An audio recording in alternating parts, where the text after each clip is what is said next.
What's up, everybody? Welcome to another episode of Tears for Fears, the show where we rank a bunch of random stuff and see how much you hate us afterwards. Today we're going to be super basic, super pop punk basic, and we're going to rank all of the Blink-182 albums, including maybe a little something at the end. So one of the fun things about this list is we're going to include even their demos in there, because why not? If you haven't heard them, go check them out. They're fun. It's fun, nostalgic, old, recorded on cassette, sounds terrible. But whose didn't when you're first starting out, right? So we're gonna start out with the Fly Swatter demo. I'll give you a little back history on some of these in case you may not know. The Fly Swatter demo was their first ever demo recorded. It was recorded in their first drummer, Scott Rayner's bedroom. The Fly Swatter demo included the songs Reebok Commercial, Time, Red Skies, Alone, Point of View, Marlboro Man, The Longest Line, which is a NoFX cover, and Freak Scene, which is a cover of Dinosaur Jr. And like I said, it's not good recording, so it's gonna go all the way at the bottom. I mean, let's just be realistic. It's their first ever stuff, and it wasn't recorded really well. There's songs on there that you're gonna start seeing down the line. It is the start of greatness! Next up, we have demo number 2, which is titled Demo Number 2. You'll recognize some of the songs off in that demo number 2 because they were on Fly Swatter. Track listing for that is Marlboro Man, Time, TV, Degenerate, Every Time, Better Days, Sometimes, Point of View Again, Romeo and Rebecca, My Pet Sally, Reebok Commercial again as well, and Leave Me Alone. You know, it's still not great. It is a step above Fly Swatter demo, but, you know, they're still trying to find themselves. They're still out there pushing. You know, both of these are from 1993. Demo 2 does feature a lot more Mark Hoppus. The first Fly Swatter demo is more so Tom DeLonge. He sang on all of the recordings except for the 2 covers. Now let's move on.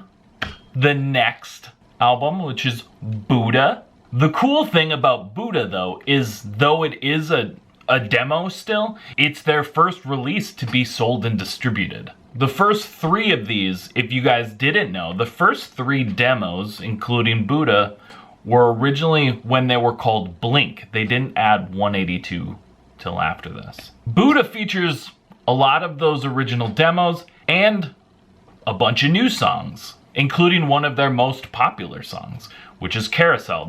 Buddha starts out strong with Carousel, who, if you're a big Blink fan, you should know. It then has TV, Strings, Fentoozler, Time from the demos, Romeo and Rebecca from the demos, 21 Days, Sometimes, Degenerate, Point of View Again, My Pet Sally, Reebok Commercial, Toasted Bananas, The Family Next Door, and Transvestite. We're starting to see Blink-182 for who they are. Once again, like I said, Carousel is on that, and that's one of their most popular songs. I freaking love that song.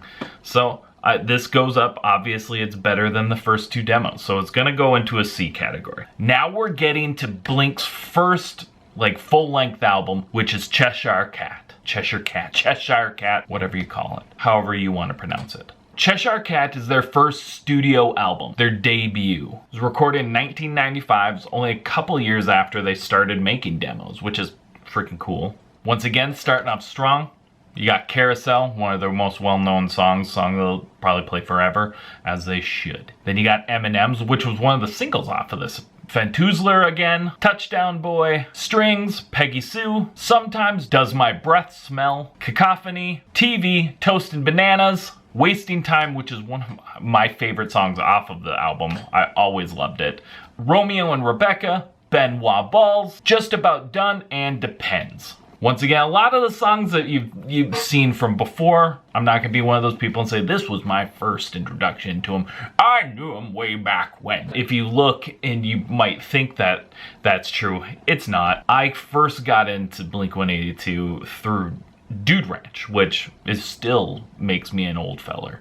I got into Cheshire Cat and Buddha and all that stuff from Dude Ranch. So I did really like Cheshire Cat. I give it a B because like I freaking love it. And so once again, there's gonna be some hot takes in here, and it's okay. These are going, once again, these ratings aren't like in popularity as they are how much did I freaking like it. Cheshire Cat really kind of started to skyrocket Blink-182 for me. The next album in order would be Dude Ranch. This is a hot take, and that's okay. But Dude Ranch is my favorite Blink-182 album. It is what introduced me to Blink-182. I first heard Damn It on the radio, and I was hooked. I was sold. Like, this was what I was going to be listening to forever. It was pop punk. Pop punk. Let's do it. It is my favorite. This is gold tier. I should have done gold, silver, but I didn't. I kept it simple. Dude Ranch. Let's get into it. So the fun thing for Blink-182 fans at this point is Dude Ranch is now the first album since the very beginning demos that's completely brand new songs. So you got Pathetic, Voyeur, Damn It, Boring, Dick Lips, Waggy, Enthused, Untitled, Apple Shampoo, Emo, Josie, A New Hope, Degenerate, Lemmings, and I'm Sorry. Now, if somebody in YouTube land, if you see that, like, there was a song from an earlier demo. Okay. I missed it.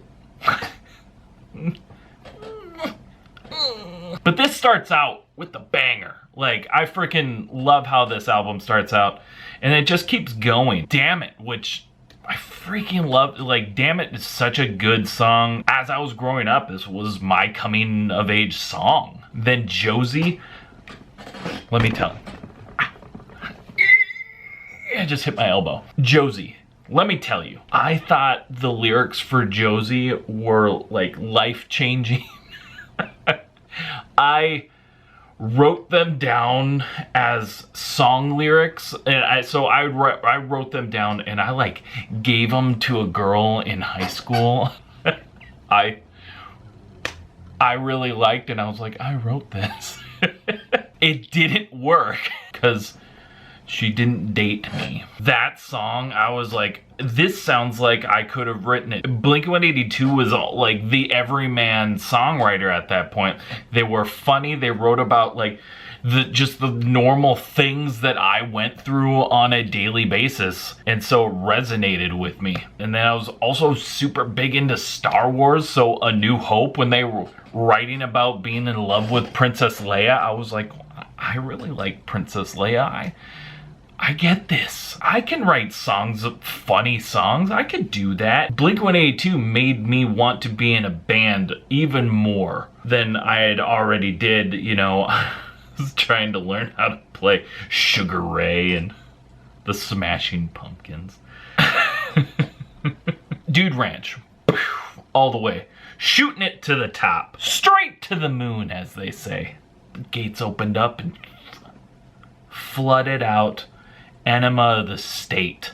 When they start running down the street in What's My Age Again, everyone was hooked. Streaking was the coolest thing that you could do at this point. I remember when What's My Age Again came out, the video on MTV, and I was just like, wow, this is the greatest thing to ever come out. To me, Enema of the State holds up and is as good of a record as Dude Ranch. I remember sitting in my bedroom, right, listening to this over and over. Just I'd pop in the CD and just listen to it. I don't even know how many albums, records.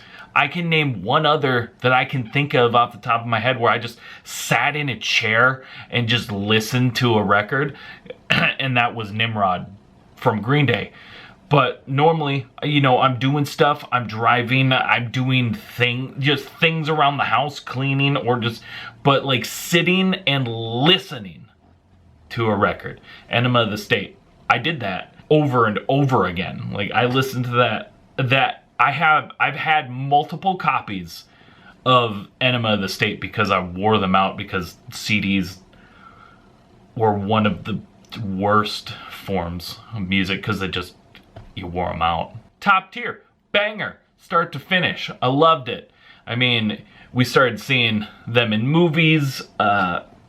Started seeing Blink-182 everywhere. This was the start of the Blink-182 phenomenon. This is where things start to get messy, okay? This is where y'all are gonna start to get a little crabby with me, and that's okay. It is what it is. I'm an old person, so I like older things, blah, blah, blah. Take Off Your Pants and Jacket goes to A. I don't think I don't like it as much as Dude Ranch and Enema of the State. Both of those go to the very top because of like the life-changing alterations they formed inside of me. Take Off Your Pants and Jacket had a ton of great songs on it, and it is such a good album. Like, it is a great album. I love it from start to finish, and I listened to it so many times, but I don't think it's as good as Enema of the State. There are some songs that are better, but as a whole, it goes there. After Take Off Your Pants and Jacket, that explosion, 2 years later, in 2001, they come out with the self-titled album, which is another game changer. They changed their sound so much on that album. It was such a drastic change, and it includes one of their most famous songs of all time, I Miss You, which I like. It's a good song. It starts out strong with Feeling This. Obviously, you know, that was a good song. Like, I didn't know what I thought about it at first when it first came out, but it grew on me pretty quick. Because it was just so different. It was so different. I Miss You is a great song. I enjoyed Stockholm Syndrome, Down. I really liked all of this with Robert Smith. Like, I thought that was awesome. I'm a Cure fan. It's a great track. As a whole, this wasn't like my favorite of theirs. Like, it was good, but I don't think it's as good. It's going B. These are fighting words, and let's talk in the comments. You know, be nice. Let's be nice. We can be civil.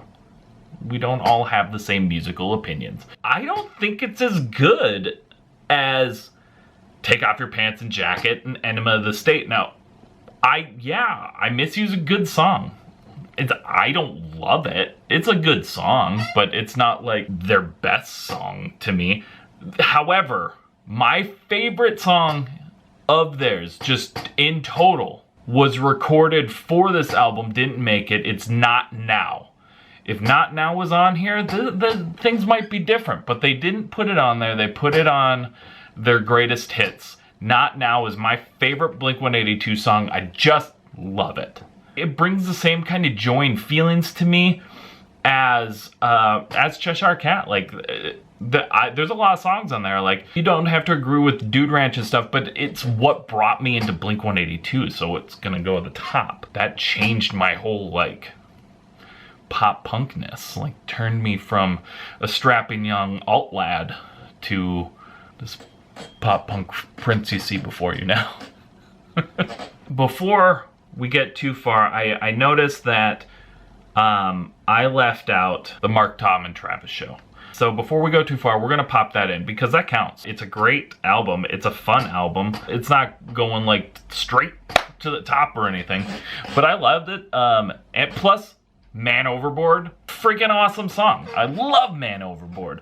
When I saw the video for that and they like just rehashed, you know, What's My Age Again. So yeah, that's going to B. You know, it was good. I do love that they like put a fresh song at the very end. But the reason I like it so much is because you got to hear like all their live antics and all the things that they did, you know, live, which is what they were known for. You know, they're popular live because of their banter. Neighborhoods. We got Neighborhoods. So Neighborhoods came out like a long time after. There was like a huge gap between Self-Titled and Neighborhoods. It's like 8 years, something like that. So Neighborhoods has a lot of the same feel as the Self-Titled, but it's like not as good, but kind of as good. I don't know. Neighborhoods is a hot take for a lot of people. I know that I actually enjoy it. I enjoy it probably about as much as Self-Titled, but not as much. But almost. So it's kind of tough because it's like, is it like the same as Buddha? No. I'm gonna give it a B. Give it a B. Here's the deal. I like Neighborhoods. I think it's about as good as the no, it's not though. But it's not. So let's not do that. It's C. It's a C. It's a C. It's a C. What? You know, we're gonna go back again. There's one little thing we missed. They Came to Conquer Uranus. And this came out after Cheshire Cat, before Dude Ranch. It's not bad. Like, it's pretty good. I'm not gonna spend a lot of time on it though. I mean, it's as good as Buddha. It's good. It's fine. Apparently it's as good as Neighborhoods. I feel like there should be like another tier here. Or maybe I just need to redo my things. You know what? How about, let's just get things in here and then we'll change it up how we see fit, because I'm having a hard time. So I'm having a hard time with it. So what we're gonna do, okay, Self-Titled. Self-Titled is as good as Take Off Your Pants. That's fair. I like it. It's good. It is good, and it is that good. Neighborhoods bops up to B, because it's I mean, easily as good as Cheshire Cat. So there we go. I don't have as much panic currently, because I was feeling a little. If you made it this far to sit with my decisions and didn't get super mad, let's be friends. Hit me up afterwards. Let's exchange digits, and we'll talk about music and why I'm just a putz. After Neighborhoods, there was Dog Eat Dog. Now, Dog Eat Dog is going below because it was fine. I don't know. It was okay. It was a little disappointing. It's just so forgettable. I didn't even like remember it until this, and I was like, oh man, I should go back and probably listen to it. Greatest hits, I'm not gonna do that. We don't need that in there. Greatest hits, psh, it's just hits. We already went through these. So we have 2 left. Now, all right. This world is split right now with Blink-182. You're either Tom DeLonge or you're Skiba. I feel you can be both. You can be both. You should be both. It's still good. It's still Mark Hoppus. It's still Travis Barker. California. California is going to a B. That's as far as I can bring it in my heart. It's nowhere near as good as Self-Titled or Take Off Your Pants and Jacket, Dude Ranch, or Enema of the State. Gosh, it's hard to say I like it as much as Neighborhoods, to be honest. There's a couple songs on it that are good. I didn't like it as a whole. I really liked the first single, Bored to Death. Like, when I heard it, I was like, ha! They're back, baby! Yes! Then when I got the album and started listening to the rest of the songs, I was quickly disappointed. I'm not gonna say I don't like it, because I really do enjoy Bored to Death. Like, I like that song. Like, I like that song. And I liked the more skater punk intro to the album. I thought that was really good. That was good. Other than that, that's it. That's about it. Now, 9. We're gonna go with 9. Boy, I'm not gonna lie that to me it is darn near D tier, but I'm gonna give it a C tier.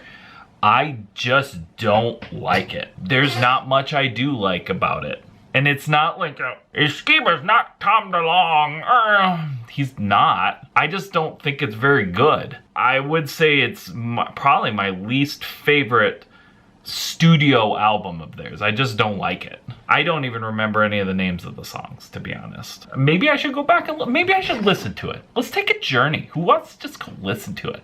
Let's just sit in a room right here. We'll just sit here. We'll listen to it. Should we do that? Should we do like a live and just listen to 9 and just be like, like it.